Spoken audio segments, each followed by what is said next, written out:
Hi అండి, welcome to చామోస్ kitchen. నేను ఈరోజు చేసే రెసిపీ ఫిష్ ఫ్రై అండి. 10 పీసులు తీసుకున్నానండి. సాల్ట్, కారం అండి, అల్లం వెల్లుల్లి పేస్టు, గరం మసాలా, ధనియా పౌడర్, జీరా పౌడర్, 3 నిమ్మకాయ చెక్కలండి. ఇప్పుడు మ్యారినేషన్ చేసుకుందాం.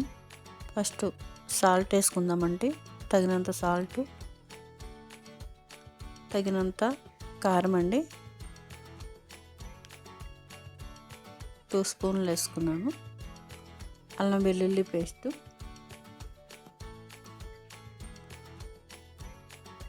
2 స్పూన్లు అండి. గరం మసాలా 1 స్పూన్, ధనియా పౌడర్ ఆల్మోస్ట్ 2 స్పూన్లు వేసుకోవచ్చండి. ఇంకా జీరా పౌడర్ 1/2 స్పూన్ అండి. నిమ్మకాయ చెక్కలు పిండుకుందాం.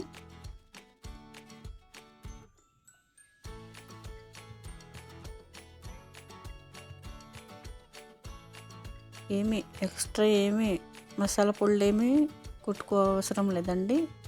మామూలుగా బేసిక్గా మనకి ఉన్న వాటితోటే చేసుకోవచ్చు ఈ ఫ్రై అయితే. పసుపు వేసుకుందామండి. బాగా కలుపుకోవాలండి. ముక్కకు బాగా పట్టేటట్టు పీస్కి చూసుకుని కలుపుకోవాలి. కలుపుకున్నానండి. ఇప్పుడు ఫ్రిడ్జ్లో పెట్టుకున్నానండి. 3 అవర్స్ ఉంచానండి ఫ్రిడ్జ్లో పెట్టుకుంటే బాగుంటుందండి. ఇప్పుడు 2 స్పూన్లు నూనె వేసుకుందాం. డీప్ ఫ్రై కూడా చేసుకోవచ్చు, అయితే నేను మామూలుగా ఫ్రై చేస్తున్నాను. 3 పీసెస్ వేసుకుంటున్నాను. సిమ్లో కాకుండా మీడియం సైజు పెట్టుకుని వేపుకోవాలండి. అలానే హైలో పెట్టుకుంటే మరీ మాడిపోతాయి. లోన్ ఉడకాలి కదా.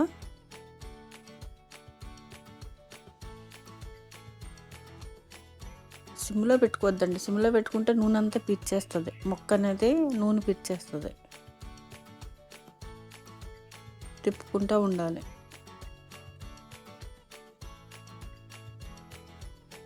మొక్క కొంచెం మందంగానే కట్ చేయించుకోవాలండి, ఎందుకంటే విడిపోతుంది. ఇలా తిప్పుకుంటూ ఉండాలండి మాడిపోకుండా.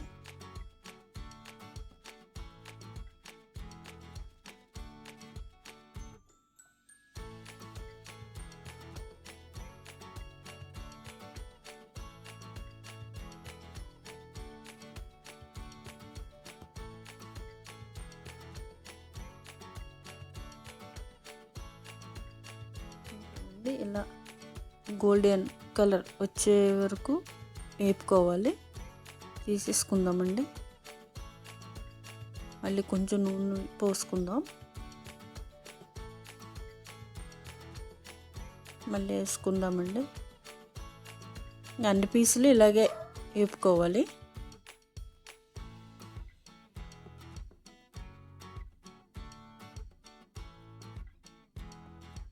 వేపుకున్నానండి. రెడీ అయిపోయిందండి ఫిష్ ఫ్రై. ఒకసారి ట్రై చేయండి. చాలా సింపుల్ అండి ఇది. ఇంట్లో ఉన్న మసాలాలతోటి చేసుకోవచ్చండి. థ్యాంక్స్ అండి చూసినందుకు. లైక్, షేర్, సబ్స్క్రైబ్ చేసుకోండి. మరిన్ని వీడియోలతో మీ ముందుకు వస్తానండి.